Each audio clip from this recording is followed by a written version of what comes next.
Hi there, Dr.Onalee, host of Coming Home. Welcome. Today I'm going to help you recover from narcissistic relationships, learn how to come home to yourself, and start to begin to prepare for your soulmate. A lot of what's coming up in my client calls is thinking that it has been their fault. A lot of people who attract in narcissistic relationships stay stuck, stay hooked because they think they messed it up. And why do they think this? This is because the abuser is constantly blaming you. They're projecting onto you. They're trying to make you disoriented, doubt yourself, and confuse yourself. When you are with a narcissist, you are never going to feel peace. There's always going to be this unrest within you. A narcissist's job is to make you feel like you are not good enough. A narcissist's job is to make you feel inferior. A narcissist's job is to make you sit there and question and think that you are the one who is not doing things right. A narcissist wants you to doubt yourself and your worth because that is the only way you would ever stay with or be with a narcissist. That is the only way you're going to take them back. For example, I have a lot of clients who are on the brink of divorce. They want to get divorced. They usually come to me because they want the support to be able to do it, but the narcissist reels them back in. And the way that the narcissist reels them back in is through guilt and manipulation, making you feel like you're a horrible mother, making you feel like you're breaking up the family, making you feel like you're just giving up on them. They are very good at sweet talking you into staying or into getting with you. But who they are once they've sweet talked you and once you've agreed to stay or cancel the divorce or not break up with them, they go back to who they were. A friend of mine too today sent me a video of this man talking about men who cheat. And the video was ultimately saying that they don't usually leave their wives because their wife is like their mom. Their wife wipes their ass. Their wife takes care of the kids. Their wife makes sure the home is good. The wife is loyal. The wife cooks. The wife makes sure everything is running smoothly. The wife forgives him and takes him back time and time again. The wife bends over backwards to make sure that the husband is okay. And obviously, switch the roles here if you're a man listening. They want to go have fun. They want a hit of excitement. They want somebody to see them. They want to feel valid. They want to feel heard. They want to feel special. When you're married to somebody or with somebody for a long time, that special effect isn't there, especially if you're not actively, constantly curating it. And so this is why a lot of men, a lot of women cheat, is they want to go feel a thrill. They want to go feel alive. They want to feel that excitement because they don't know how to do it within them. And they're not putting the energy and the effort to doing it with you. But you might wonder, well, why don't they just be with that person or why don't they be single then? It's because you are doing as the empath everything for them. Why would they want to leave you? You're amazing. You're loyal to them. You cook for them. You sleep with them on command. You do whatever they say.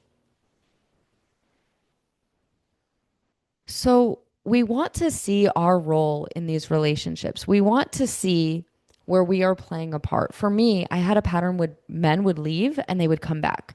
They'd leave. They want to see if the grass is greener on the other side. They would get avoidant. They would shut down. They would go do their thing. I would be devastated. I would be hurt. And then eventually I would get over it. But then, right when I'm getting over it, because men have a sixth sense, they would come back. And I would allow them back in. Why? Because they would express how sorry they were. They would express how much they love me. And the empath within me didn't want to be unforgiving and didn't want to be unloving. And so I would give them chance after chance after chance after chance. And the problem is when you're dealing with a narcissist, you're dealing with an avoidant kind of person. They never learn their lesson. So they will sweet talk you back in and they genuinely might mean it and they genuinely maybe missed you.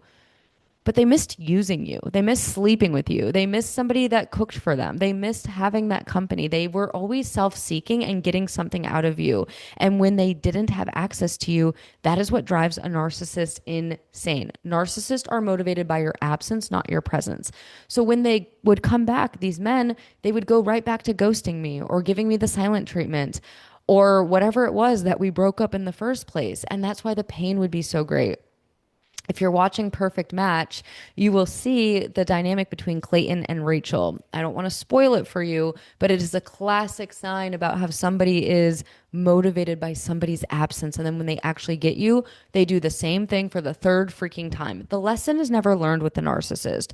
This is why I've had clients who had stayed before working with me, of course, who stayed an extra 10 years after the initial first time that this person cheated on them or broke up with them. It doesn't get better. The cycle doesn't end. The cycle ends when you end it. And my intention is to empower you when you've tried to break up with this person or divorce this person and you know it's emotionally, mentally, verbally abusive or exhausting. There's no love, there's no joy, there's no peace. My intention is to empower you to have the courage to act on your own guidance. And if you're in a state now where you've closed the door, but you are still ruminating, there's still something that's going on with your brain. And this is the work that I do in the 4-step No More Narcissist program.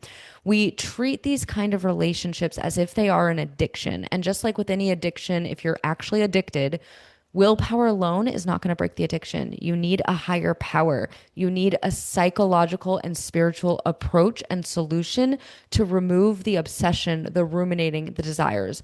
That is exactly what the 4 steps are for. They are tailored from a 12-step program, but they are fine tuned to support you with narcissistic relationships. So if you've done a lot of therapy, you've done coaching, you've been listening to the podcast, you are very well aware that you are an empath and you are entangled in a narcissistic relationship or you have a pattern of narcissists. I highly recommend going through the 4-step program. There's 3 different options right now. Go through it on your own. It's self-study. You can go through it as many times as you want. The course is yours. There's an option to go through the 4 steps, but to have a 30-minute one-to-one call with me corresponding to each step. Then the third option is the VIP option. This is the deep dive. You're going to get the 30-minute one-to-one with me on each step, but you get 1 month of unlimited in-between text message support, and I reply back during my business hours, but you can message me anytime. These are my solutions that I have for you. If you're not ready for one-to-one, the next thing I recommend from you after listening to this is go ahead and download my free meditation and 15 journal prompts to fully let the narcissist go. Get to that space first, get energetically and physically clear, and then we can go ahead and do some one-to-one work. And when you do that, at the time of the recording here, you have an opportunity to book a free 30-minute call with me when you download the free meditation and the journal prompts.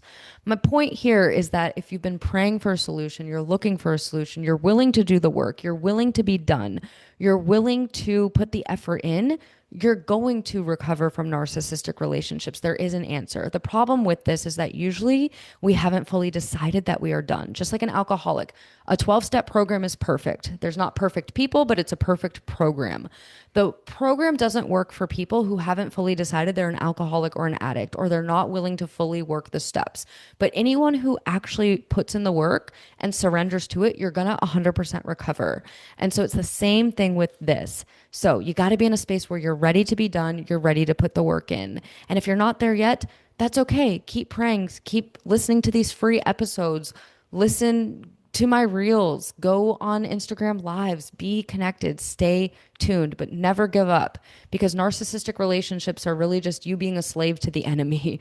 When you are really connected to your higher power, to God, to love, you are not going to be a match to narcissistic relationships. When you know your worth and you know that there's an abundance of people and you know that your creator wants you to be happy and healthy and free and serene, you won't entertain anyone that makes you feel worse than you already feel. You won't entertain anyone who gives you this unrest, this lack of peace, this lack of joy that wouldn't exist if you were fully connected to your higher power. So this work really is about you actually just getting connected to your higher power and coming home to yourself. It's why it's called the Coming Home podcast.